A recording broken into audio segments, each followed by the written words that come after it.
Hello and welcome to the Guna Fanzine Arsenal Woman podcast. England and Arsenal, champions of Europe in 2025. Those Arsenal players who've done it for club and country, and not to forget Michelle Agyemang as well. Only a matter of time, hopefully, before she becomes a Champions League winner too.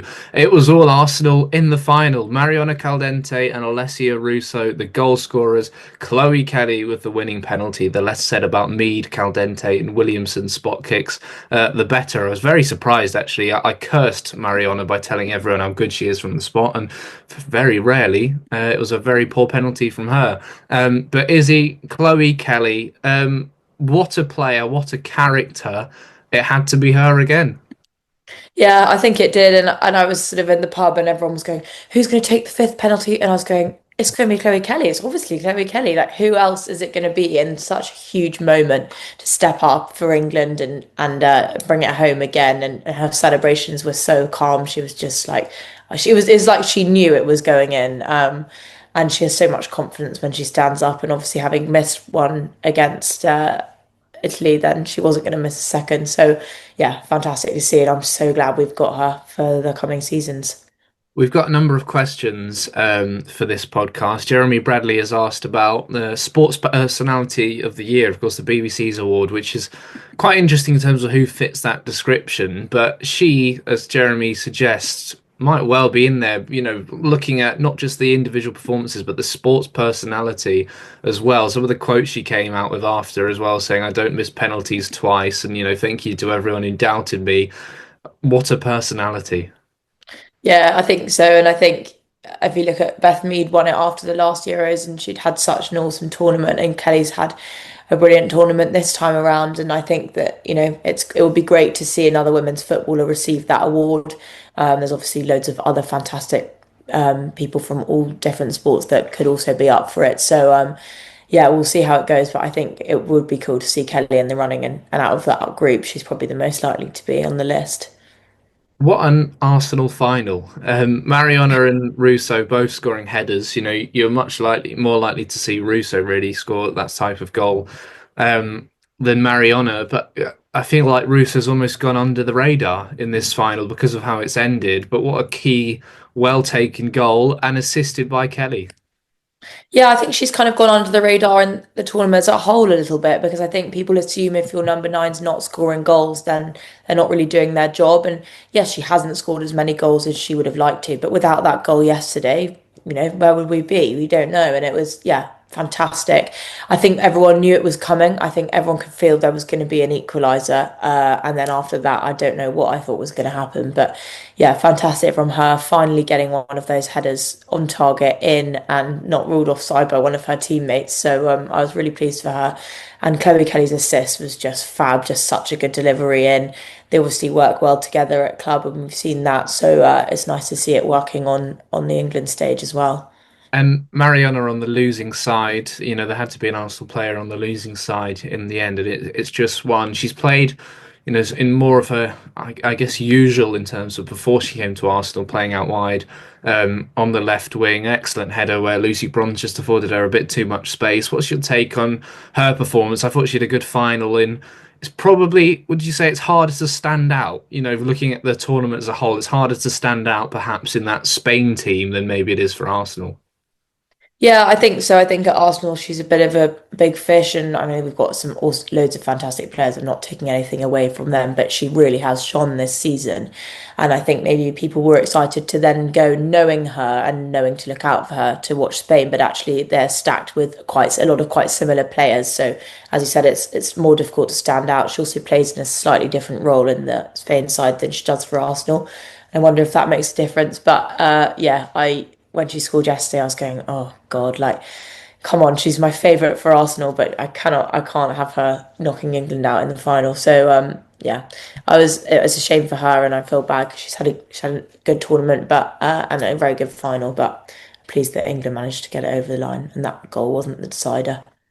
And Leah Williamson, champion of Europe for club and country this summer, the first England captain to win two major tournaments, the first England captain to win one on foreign soil as well. And I guess she's kept Barcelona's players quiet, hasn't she? If you look at it that way, in two finals in a couple of months. I mean, on the big stage, that's when she's at her best. Yeah, she just defended so well. It was exactly like you've just said, a real repeat of the Champions League final where she just used every part of her body to clear those balls out and defend. And she kept saying afterwards that it was a real defensive performance from that whole back line. And it really, really was. And she led them so well. She led the whole team so well. You can tell she looks calm. She doesn't look flapped in that big final moment. She keeps it together, and I think that that's a really good way to lead. And yeah, just as she said after the Champions League final, she loves those UEFA European gold medals, and she's got a third one now, which is yeah, just amazing. I'm so pleased for her.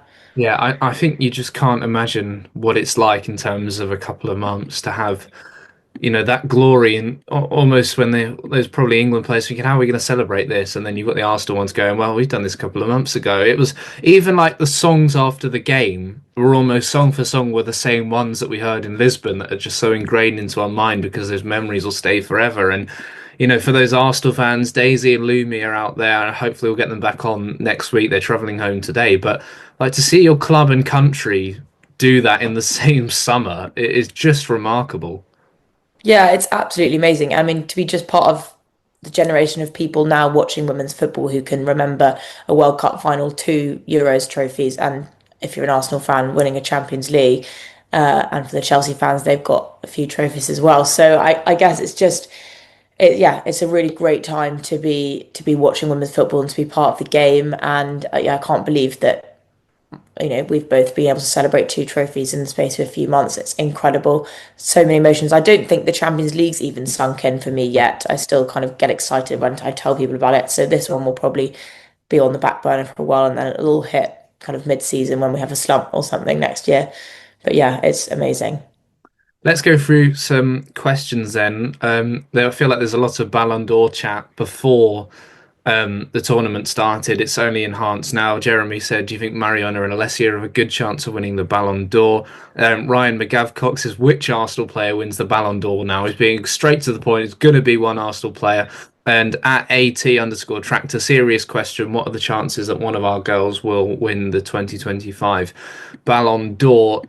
So I had a look again at how the Ballon d'Or sort of sorted, and it's by I think it's a few French journalists from France Football and L'Equipe. They produced a list of nominees I was reading, and then one football journalist from each of the top 50 in the women's game, rather than 100 for the men's. FIFA ranked nations also I think submit one player. So, I mean, as we all know ourselves, some journalists are better than others. I don't know what it's going to be like around the world. A lot of the time, maybe in some of these sort of worldwide women's award, it can be the players who are more well known, perhaps more than the ones who deliver week in, week out, but maybe can slip under the radar. Who is going to win the Ballon d'Or and who should win the Ballon d'Or? Is it all about these big trophies, these big tournaments in terms of how it should be decided? I mean, I think people were probably thinking before the tournament that after the season she'd had, Mariona, after the season she'd had, then if Spain had gone and won the Euros and she'd had a good tournament, that she'd be a shoo-in for that award. But I wonder whether the fact that Spain didn't win the tournament and maybe Mariona didn't have as much going on in the Euros as she might have liked, that it might go in a different direction. I think there'll definitely be a few more England names in that and Arsenal names in that list than there have been in previous years, especially higher up the rankings. And that's super exciting.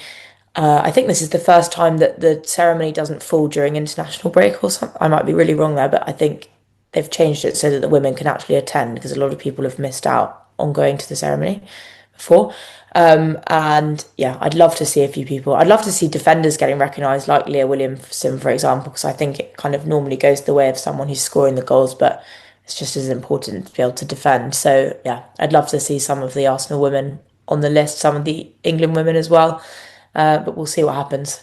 Yeah, you're correct. The 22nd of September, Arsenal play Manchester United at Lee Sports Village the day before, and as you say, it's in the middle of club games. Yeah, really interesting. I mean, Aitana Bonmati, player of the Euros. I'm not quite sure, to be honest. I think maybe even a Hannah Hampton could be throwing their hand in the air and saying, what about me? But and I think Bon Matty's probably had better tournaments, and maybe there's even been more impactful players in that Spain side. And not to take anything away from her, because I still remember how terrified I was every time she touched the ball in the final. She was Barcelona's best player. Um, in Lisbon, yeah, I mean, as you say, Alessia Russo's maybe. I think we all see what she's done in the tournament. I think a few more goals, and she's probably right up in terms of those conversations. Chloe Kelly's sat on the bench for half a season, almost through no fault of her own, but that's probably going to take away from her bid. And as you say, Mariona Caldente, maybe not the brilliant tournament we were maybe hoping for, well, to an extent as England fans. So I'm not sure. It wouldn't. I just think it wouldn't surprise me if they just give it to Aitana Bonmati again, and that can be another debate. But also, I don't get too worked up about Ballon d'Ors. To be honest, it's nice if one of your players gets recognised, and the players know that as well. I think that football is so much of a team sport that as fans, great if Russo or Caldente gets it, but at the end of the day, there are so many of these different awards, and you don't dance around in front of the TV like I did yesterday when someone gets a shiny ball on that little plate. And a lot of the time, these awards are just I think certainly from a woman's perspective, the amount of times they get handed an award, and this happens at the FIFA ceremony, and they say, "Oh, it's heavy" or whatever, and you just think, right, we're wasting our time here. So hopefully, the right decision gets made, but I wouldn't want to call it. I would say that I wouldn't want to call it, and still, I guess you could factor in the first month of the season if Michelle Ajumann scores double hat tricks every week. Hopefully for Arsenal. A question from Shiv said, "What are your expectations for Arsenal ahead of the new season?" And I guess just to tie that into the Euros, you know, having these players now who've won the Champions League, won the Euros, going back into Arsenal colours, it can only be a good thing. Yeah, it can only be a good thing. Apart from maybe level of added pressure, I think could be the only thing that could slightly be seen as positive and negative. That there'll be a lot more eyes watching this Arsenal side now. We know what happens to the attendances and the fans after England perform well in the summer, so there'll be more and more attention on the women's game, which is great. But there'll be more pressure on this Arsenal team as one of the leaders in women's football to perform well. And I think that coming off the back of a Champions League win, they'll be feeling confident and they'll be feeling good, but they've got to start these domestic competitions off well. I think last year, a bad start to the season, change of manager, but we're going in Renée Slager's first full season, which, I mean, it's just crazy to think of it's actually her first full season because I feel like she's been around for ages now. But yeah, I think we've got to hit the ground running and really make our mark on these domestic competitions. And I think that's where the expectations are. The questions about expectations rather than what we want to happen. We'd obviously love to see quadruple coming home, but I think that the expectation is that they will get their names on a couple more trophies this season because, yeah, they have all the quality to do so. Yeah, I think anything less than challenging for the WSL more than last season's will be disappointing. And you make that mark for your own back, when you win the Champions League, and Arsenal's summer business as well has well and truly backed that up, in my opinion. Whether there's more to come, I'm not sure. But when you add an Olivia Smith and you get Chloe Kelly permanently, and you increase that squad depth as well, I think the expectations, as you say, should be getting a domestic trophy again.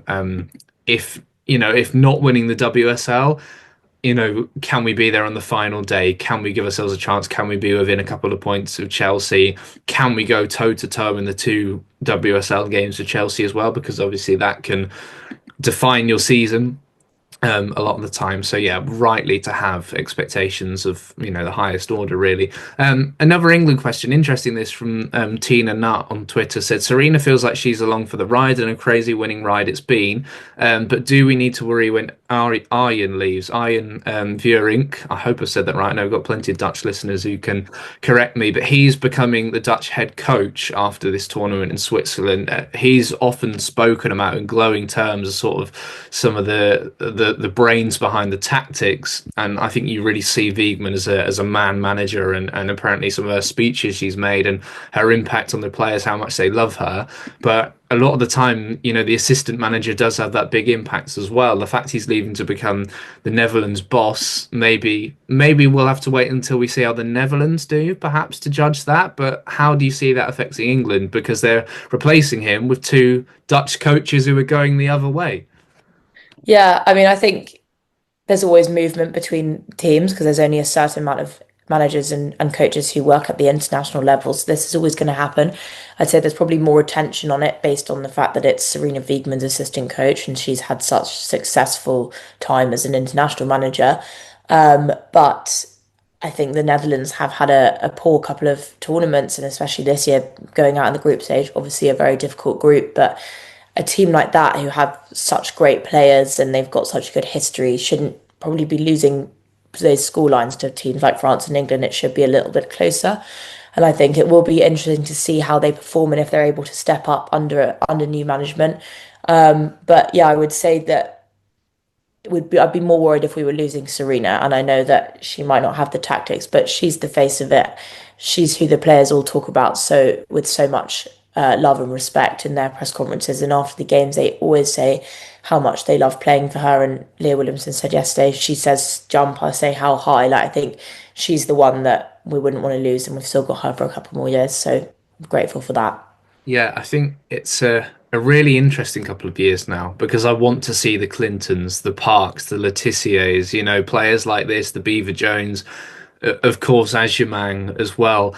There's a real exciting crop of sort of WSL players who are going to be breaking into this England team and maybe knocking on the door, and Serena Wiegman's ignored a little bit too much. And at the end of the day, you can say all the analysis you like about England, but they're winning these trophies. But I think how they manage the next couple of years and breeding some of these new players, bringing them into the squad, playing more football, rotating more in some of these less important games, the qualifiers, the Nations League games, and just to have that squad depth in certain areas of the pitch, midfield, defence, going into the World Cup in Brazil, I think is a big test. But you can only see the WSL. I think you're completely right of the tendencies that they should get this boost as a result. Plenty more Michelle Agerman questions. There's a real split. I have to say, I almost think the fans are really pushing for Michelle Agerman to stay. And we still have to wait and see. I don't really have any information on either way. What the club's plans are with her. We spoke in depth about this last week. I mean, for me, it's almost a case of short-term gain versus long-term gain. If Arsenal feel that Agyemang coming on and scoring 5, 7, 8 goals this season and cropping up with a couple of starts in the domestic cups, but maybe still not playing regular games, but actually if that helps Arsenal win things, or send her on loan, she plays regular football, and then she comes back ready to be a starting striker. And then you have that further long-term gain. I think that's where sort of my debate is with it, because she still hasn't started enough games, but is she ready to just be a super sub? Would you have her for that short-term gain? Or do you take this brilliant striker to the next step by getting this loan move right and giving her a full season of 90 minutes? I mean, I think I can see both sides of the argument 100%. I'm slightly leaning towards alone. I think that the talent she has, she would develop very, very quickly if she's able to have regular starts in the WSL. I think she would come on leaps and bounds with her just game time in general. I think you saw her come on for England yesterday for a little bit longer than she had done, and she maybe didn't quite manage to have the impact within the game as she had in other games. I don't know if you agree with me, but I just think that maybe she doesn't look like she's ready to play a full 90 in any big games for Arsenal, for example. But I think if she went on loan, I don't know if that would be back to Brighton or where that would be, or abroad, as you suggested last week, just to feel comfortable and to learn game management and the ability to play those long matches with these sort of senior professionals, I think that would be really beneficial. We've got Stina Blackstenius and Alessia Russo, and this season Stina was the most used sub in the WSL, I'm pretty sure. And maybe she hasn't had the impact that all season that we wanted, but I think she's got that in there, and she has similar qualities, physical, pacey, as Michelle Agyemang has. So I think for now, I think maybe alone, even if it was just for half a season, just to see what she can do elsewhere before we bring her back and put her back in the mixer. But I don't know, what do you think? Yeah, I'm really split because I also think there's going to be clubs who are queuing up to want her on loan. And that also makes me think if Arsenal don't use her well for the next season or couple of seasons, and then she decides, look, this isn't the right club for me, I'm going to go and get regular football. I mean, this is a worst case scenario. There's going to be teams queuing up for her signature. So I'm really interested to see. if she does go on loan, what club is playing the right style of football, competing, I guess not competing to be relegated, because my worry is she goes to a team and they just go direct to her because of how she is and they play long ball. You need her, to go into a team where you can easily bring her back and slot her into Arsenal. I don't think she is ready to start games. I think you're spot on. I think the fact that Brighton didn't trust her to start games, and of course she made her impact off the bench, but I think she only made 3 or 4 starts there. That does show she needs another loan, and I think it's going to be really, really hard. It's like saying goodbye to your partner who you absolutely love, but has got to go away for 6 months, and it's going to be for the best. And when she comes back, it's going to be even better. But I think you've got to take this sort of short term heartbreak for then 6 or 7 good years as Arsenal striker. I would say as well, coming off, that's one of my worst analogies, and I like to make a few on here. I would say yesterday she struggled because she was taken off. Alessia Russo was taken off, and I felt that her leading the line, on her own, with still so much time left in the game and then extra time. I think she was just maybe a little bit too isolated up front. And again, that's my risk if she goes to the wrong team and they just sort of play her up front. I hope the ball sticks to her because obviously she's got these good qualities, but I think she'd end up doing quite a different role there to what she does with Arsenal. I'm really interested to see how it develops. And I think if Arsenal said, look, we're going to keep her, we're going to give her a certain amount of minutes, I don't think I'd be annoyed either way. I don't really think Arsenal can lose here. The worst case scenario is she just gets stuck on the bench all season. But we've got a very nice problem to have. One final question from biased Arsenal Chicago Stars said tough might be her middle name, but should a player be allowed to play with a broken tibia even if she wants to play, considering the long-term health risks? I was watching the test match yesterday in the final day, and Ben Stokes was bowling with sort of a pulled hamstring, a bad shoulder. But the thinking was if he bowled well in this game and England won, even though he wouldn't have had to play in the final game, it doesn't matter because he'd have helped them win the series anyway. And I guess you look at that with Lucy Bronze. If she feels she's fit to play, I'm sure she's going through the painkillers, etc. We saw it with Daphne Van Domstar in the Champions League final. I don't think Lucy Bronze was great yesterday. I don't think she's had a brilliant tournament, apart from the Sweden game where she was fantastic. I think you can never question her work rate, but I think football wise, maybe that injury actually makes a little bit of sense because I have been quite critical of her. But what do you make of that? The fact that, fair play to her, she's battled through with this injury. It could be bad long term, but you can only respect the player for battling through.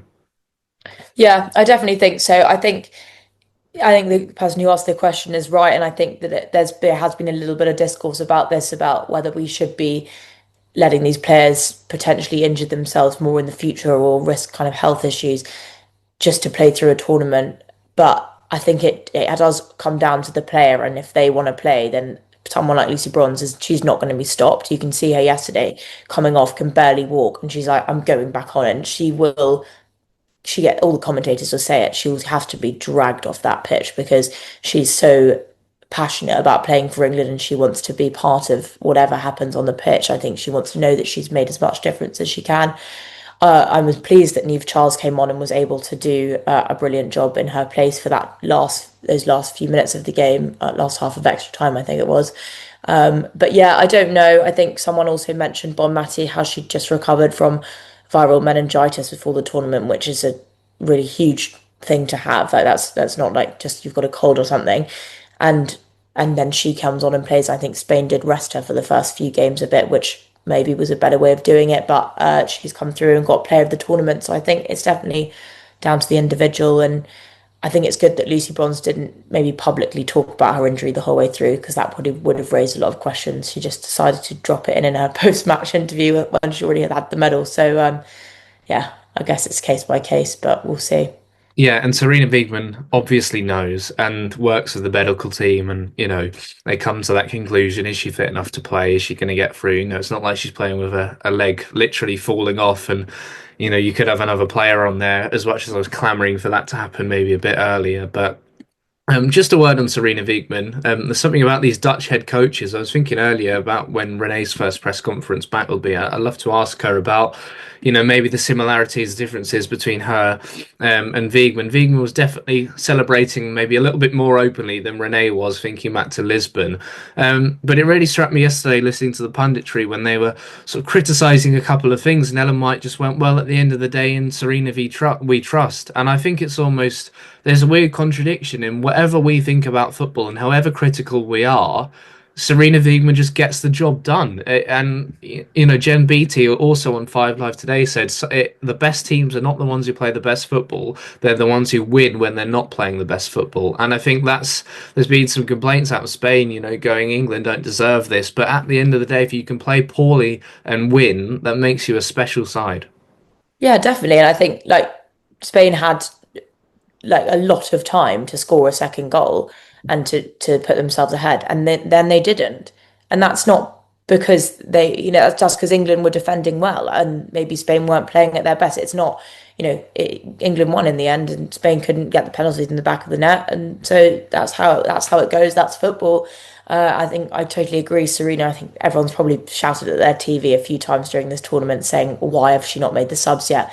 Why has that person gone on? Why is that person coming off?" But whatever she does, in the end, you look back and you go, "Okay, that's why she did that. There's the reasoning," and it always it seems to work, and that's fantastic.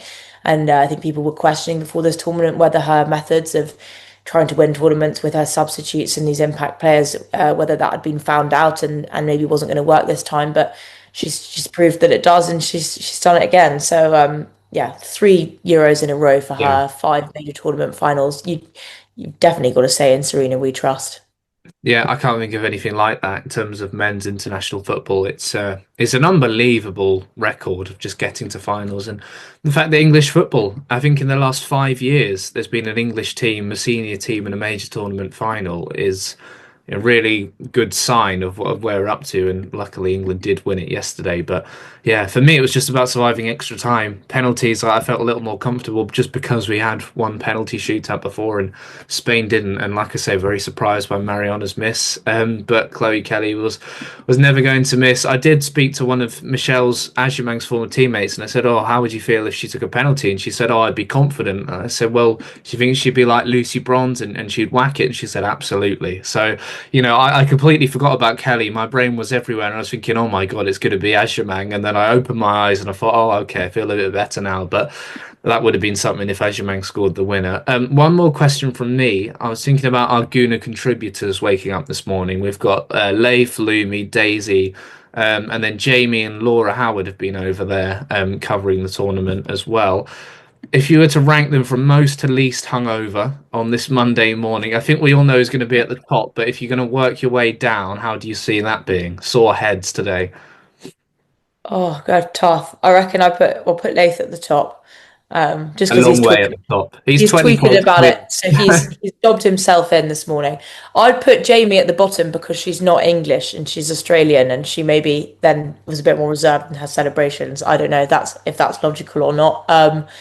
And then there'd be mix of a Daisy. Daisy, I reckon, would come next after Lath, Yeah. and I think the other two in there somewhere as well. But yeah, that's what I'd do. Yeah, hopefully for Jamie, Australia qualify for the next Euros, and then. But yeah, They're in Eurovision, so you never know. yeah, worth a punt. Yeah, just got to ask the right people. I saw Steph Catley was out at the final. Kyra Cooning Cross was there as well. Of course, Leah Valti, and what a fine job as well. Switzerland has done it as hosts. I thought that was just a proper international tournament, how it should be. And I have just seen Leif tweeting saying surely it's time for a statue of Leah Williamson and Serena Wiegmann at Wembley, and I think I couldn't agree with that more. And Chloe Kelly is probably in the running for that, and you never know, Michelle Azjamang at another time as well. Very exciting. Hopefully, it's a good look back on the final from an Arsenal perspective, as we like to do it. And yeah, good day again to be an Arsenal and England fan. Again, we've forgotten to touch on the fixtures. We've run out of time. We'll do that next week. Arsenal begin their season against London City Lionesses, and in certain parts of the Emirates, you can drink in the stands. So I'm going to have to check that out, I suppose, and do some journalism on the opening day. Izzy, great to see you. Enjoy the celebrations in London tomorrow. Thank you. Yeah, we'll do. I'll try and get some good content. We'll see what it's like. I think it's gonna be packed. I'm really excited. Yeah, going to be very busy. I'll be doing Hitchin v Ware in the Hearts Charity Cup, so I'm sure that'll be Awesome. round as well. So yeah, looking forward to that and speak again soon.